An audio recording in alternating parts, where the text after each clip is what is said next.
Okay, thank you. So good morning, everyone. We will call to order the August meeting of the Binghamton Traffic Board. It is August 15th, 2024. The first item of business is approval of the minutes from the June 2024 Traffic Board meeting. Is there a motion? Motion. Second, Second. all those in favor? Aye. Thank you. Okay, we'll move on to the public comment portion of the meeting. If anyone's here today to address the board, please come on down. You okay? Okay, great. So it looks like no one here for public comment. At this time, we can move right into our new business.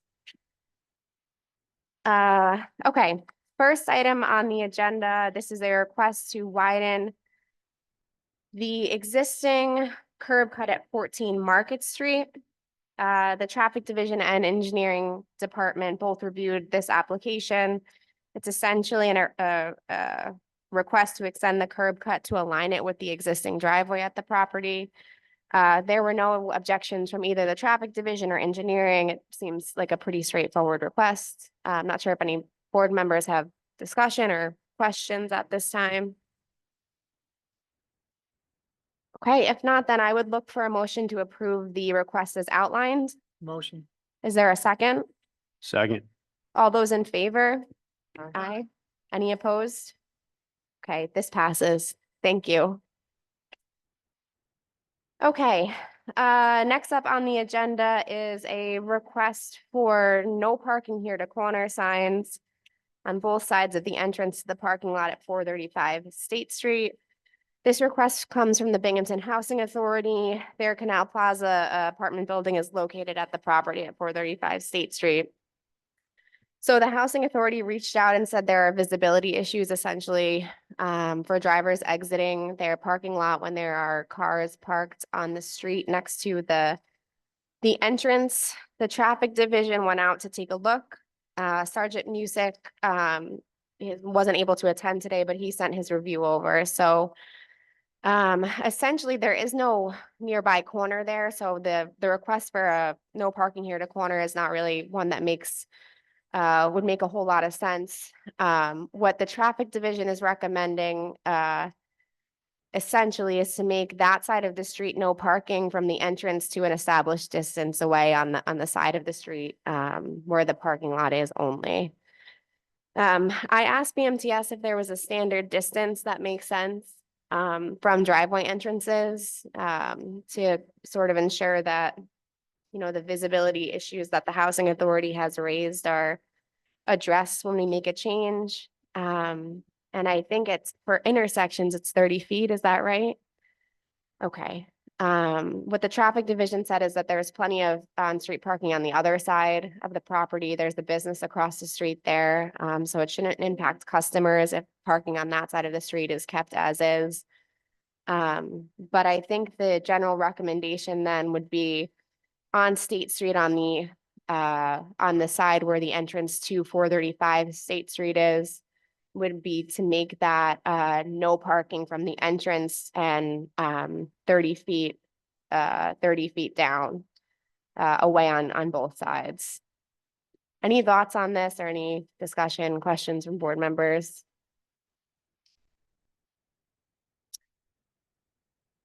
Okay, if not, then I would look for a motion to approve the request for no parking near the entrance of 435 State Street on each side of the entrance, 30 feet from the intersection, or you can say as determined by the traffic division. Is there a motion? Motion. Is there a second? Second. All those in favor? Aye. Any opposed? Okay, thank you. All right, next up on the agenda, this is the request to make the northeast side of Mendelssohn Street between Beethoven Street and Handel Street no parking to accommodate truck maneuvers for the business at 151 Laurel Street. The back of that business and their sort of truck entrance is on this stretch of Mendelssohn Street. And this request comes from the business owner, who is essentially stating that the way that no parking, the parking on the street is working right now, Where parking is allowed is there's a 2 or 3 parking spot stretch on Mendelssohn Street. That when cars are parked on street there, it makes it difficult for the trucks to get in and out of the business. So the traffic division went out to take a look. They found that there was some missing signage for no parking and parking in that area that's since been replaced, but essentially almost that entire block of Mendelssohn is already no parking on the side of the street. There's one stretch that's exempt. From what we can tell, where on-street parking is allowed, and it's right in the middle of where this parking lot is and where there's kind of a break in the curb cut. So I think the recommendation here is that for consistency, we should just make that entire area no parking. So no parking that block of Mendelssohn on the side of the street where the curb cuts are existing. So that would just make it consistent all the way down. You wouldn't have this 2 or 3 space gap where cars would be able to park on that one side of the street. Any discussion or questions, thoughts on this?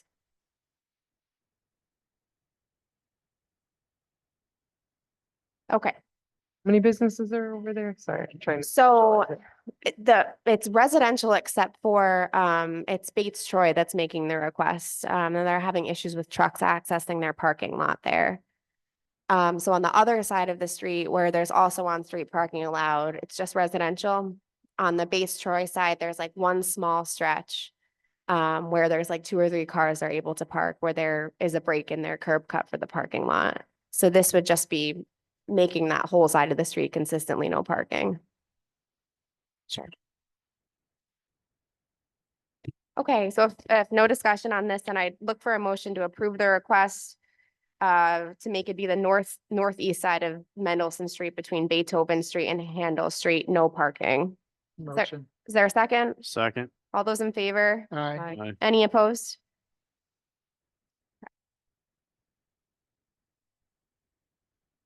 Okay, the next item on the agenda, this is a request to make Boulevard Terrace follow alternate side parking rules year round. This comes from a constituent via Councilwoman Middleton, who forwarded this to the traffic board's attention.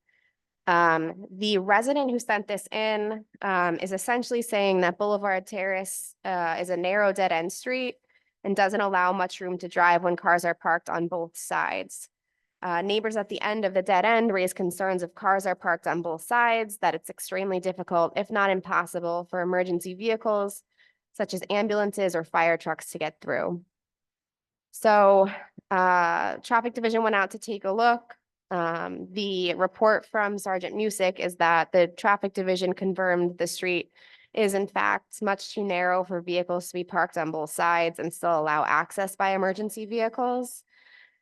Making the street alternate side parking year round as the applicant is requesting is not something that I can recall the traffic board doing before. I don't think there'd really be a mechanism to enforce that, and because it's so unique, it might potentially be difficult to get residents to follow it. So I think the recommendation from the traffic division is just to make the south side of the street no parking. They're basing it on, they're selecting the south side because there are fewer houses on that side of the street. And then the fire hydrant and most of the utility poles are on that side. That's the initial recommendation. I don't know if you want to take that back to Councilwoman Middleton or the constituent to see if that makes sense. I can bring that back. The other thing that now that I have the Kane Street history, is there mailboxes on one side of the street? That's a good question. I was actually thinking about Kane Street when I said, let's take it back to the councilwoman and see if that makes sense. And then, since you were talking about the alternates, I know you're taking it in a little different direction, but Councilman Kavanaugh reached out to me about alternate side of the street parking and disabled spots. So we'll bring it up in a different section, but I was curious if there's how, when we have alternate side of the street parking, we have, and there's disabled spots on one side and not on the other, how that works. Do you know that, Josh? Are they still required to follow alternate side parking? I believe that they are. That's my recollection. We've been pretty loose with it Okay, because there's only a few spots around town where it's a problem. okay. That's my recollection is that they're still required to move their car. So basically every other day in that season, And they then would there's, lose then that there's no, yeah, then there's no. in order for DPW to get through and clear that side of the street. But let me just confirm that. And I can follow up with you. And did you say it was Councilman Kavanaugh? Yeah, Okay.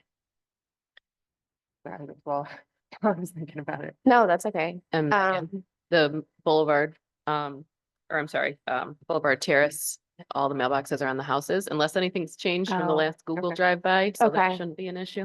Okay, that's great. Thank you.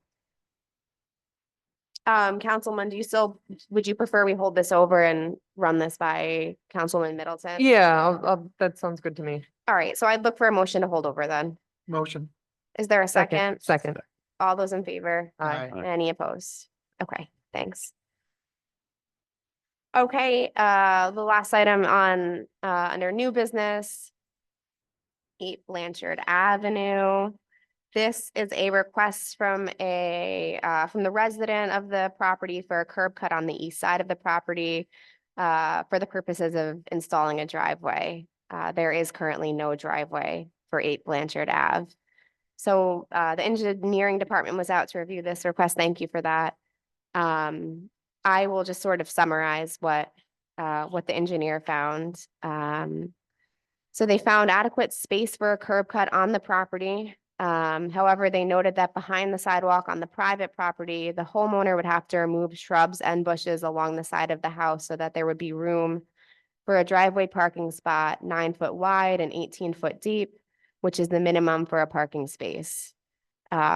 The engineer also noted there is a recently placed catch basin installed in the location where the driveway would be placed. This can be addressed by removing the throat of the back of the catch basin. The only other concern would be that the new driveway is across from the intersection of Blanchard Avenue and Roosevelt Avenue, though he doesn't feel that this is an issue as there is room to make the turn into the street. In the engineering department's opinion, the driveway cut should be permitted. Any discussions, questions, thoughts on this from the board? Okay, if not, I would request then a motion to approve the request for a curb cut on the east side of 8 Blanchard Ave. Motion. Is there a second? Second. All those in favor? Aye. Any opposed? Okay, thank you. Okay. All right, so we'll move on to a handful of our previously reviewed requests, starting with 83 Upper Vine Street. This is a request for no parking along a portion of Upper Vine Street. So the applicant, if you recall here, is the owner of a recently built home at the end of Upper Vine Street. The house was built on what had been previously a dead end. The applicant is requesting no on-street parking in the area that had once been a dead end. So we did hear from a neighbor who spoke out against this request, stating that they use the on-street parking in the area and that limiting it would create an issue for them, particularly when they have guests. So at our last meeting, we discussed how vehicles parked on the street in this area impact snow removal and trash collection. But we tabled it until hearing from the fire department. We essentially wanted their input and they were going to review whether parked vehicles on the street in this area impede access of emergency vehicles to any of the affected properties. So the fire department did go out to take a look and they did some measurements. They determined that emergency vehicles can get through, even with larger vehicles parked on one side of the street. But due to the narrowness of the street, the fire department recommends that there be no parking on one side of the street, with the recommendation being to prohibit parking on the east side where the fire department for the area, the fire hydrant for the area is located. So this would affect just the portion of Upper Vine Street, essentially from where the intersection with Sherwood starts to the new cul-de-sac there. And again, the recommendation from the fire department is to make it no parking on just one side of the street, on the east side of the street specifically. Any thoughts, questions, discussions on this? I think that's gonna make it awful inconvenient for that one property owner. So they will still have parking directly across from their house. There's like no other residential property across from them except the one that's on the corner of Sherwood. Right. The initial request that came in was for no parking on either side, all the way through the cul-de-sac.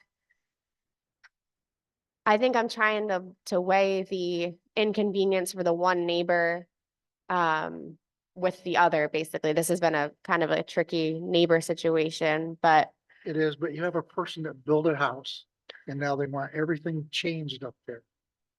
They knew the condition before they built the house.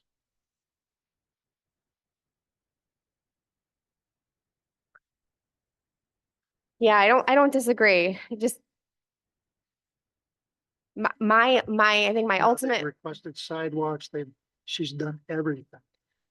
I think my like ultimate feeling on it is if the fire department is saying and this hasn't happened to date, but that we've been made aware, but if vehicles are parked on each side and they're unable to Well, I get don't through, disagree with the one side.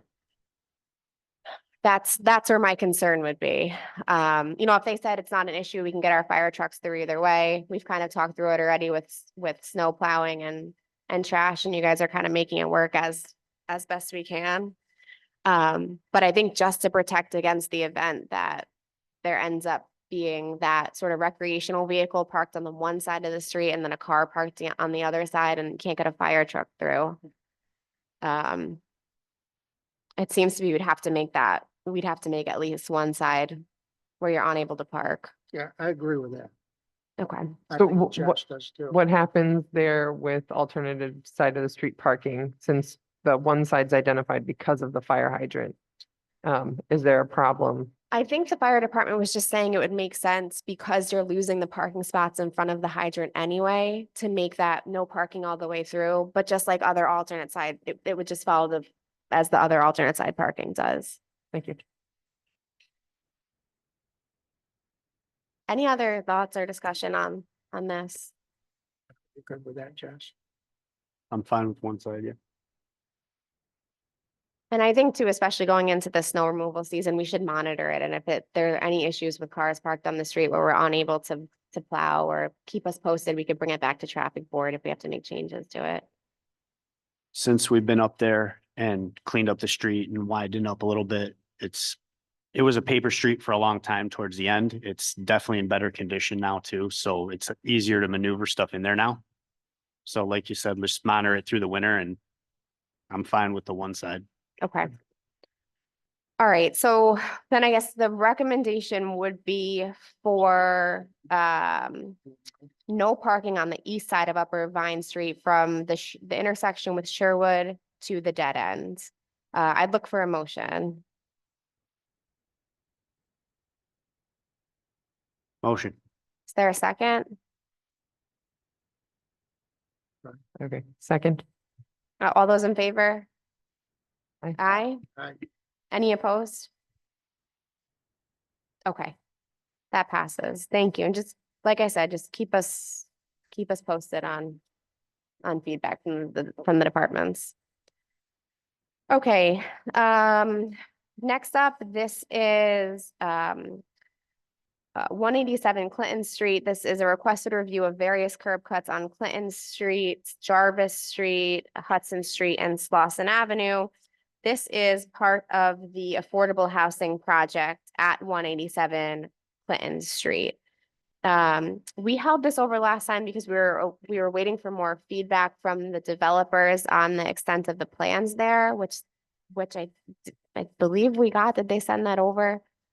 I think clarifying any questions that we had. And I think the one thing too is that the Jarvis Street curb cut, which had raised some questions, is actually existing, so does not need traffic board approval. It would just be Clinton, Hudson Street, and Slauson Avenue.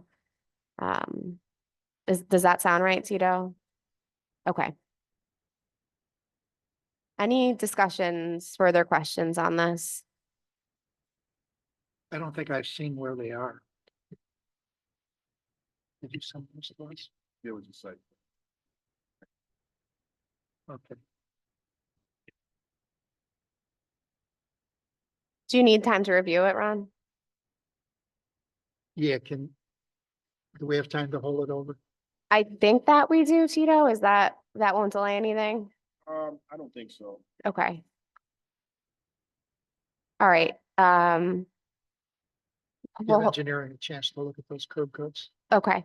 We'll hold it over to the September meeting if anything, if we hear anything from the developer and they're not starting anything over there right away. So I'd look for a motion to hold over to the September meeting for engineering review. Is there a motion? Motion. Is there a second? Second. All those in favor? Aye. Any opposed? Okay. All right, the last item on our list, this is just our continued holdover as the review of this continues. It's the request to make Woodland Avenue one-way, eastbound between South Washington Street and Mary Street.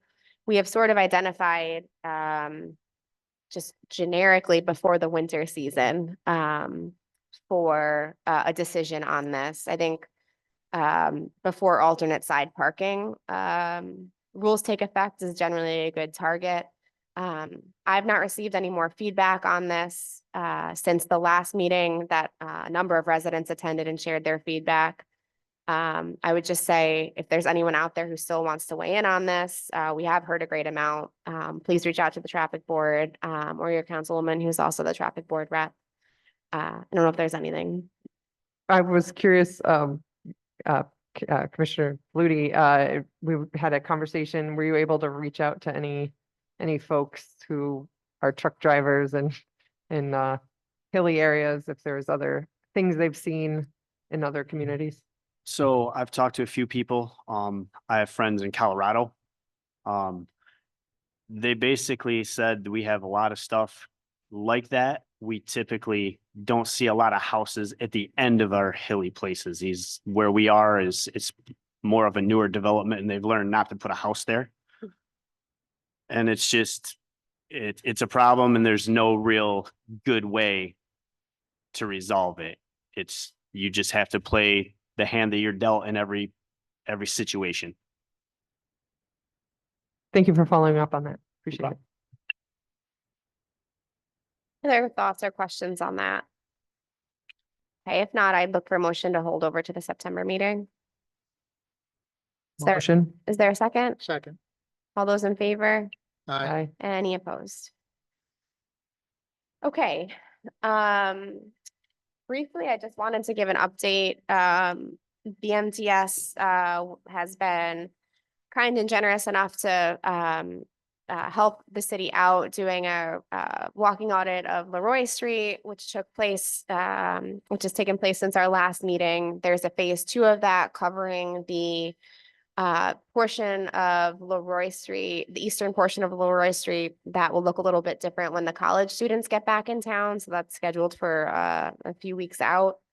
And that review and audit will hopefully provide some recommendations for safety improvements for motorists and pedestrians in that area. So we'll look forward to that. Councilwoman, did you want to mention the plans for the southeast side or Oh, any? Yes, so I have a list of things here. So just in terms of things that we talked about that don't require a vote, we talked about the guardrails on Mill. So there's another accident over by Midwood and Mill. So things are moving forward. They're on the list to get guardrails, from my understanding. I wanted to thank traffic division and BMTS and all of those involved with the Binghamton Bridge Pedal. It was awesome. So that was really cool way to see transportation in a different way throughout the city of Binghamton.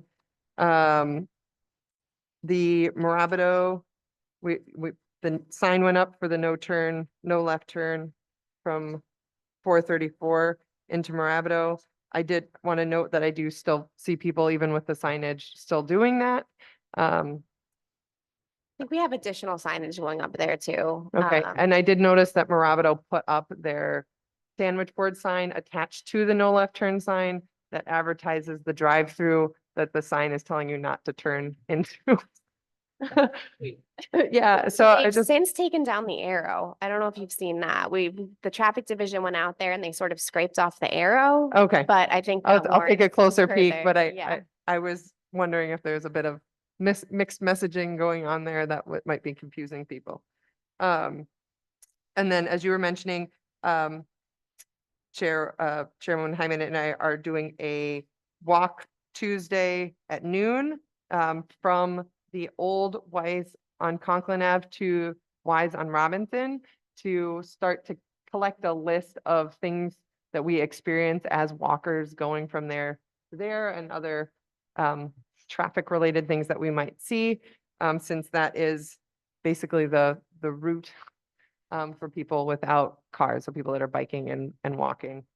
So please join us, constituents, residents, those impacted, welcome to join. I think those were my notes for things I wanted to bring up. Okay. Thank you. Thank you. Anyone else have any questions, comments, discussion?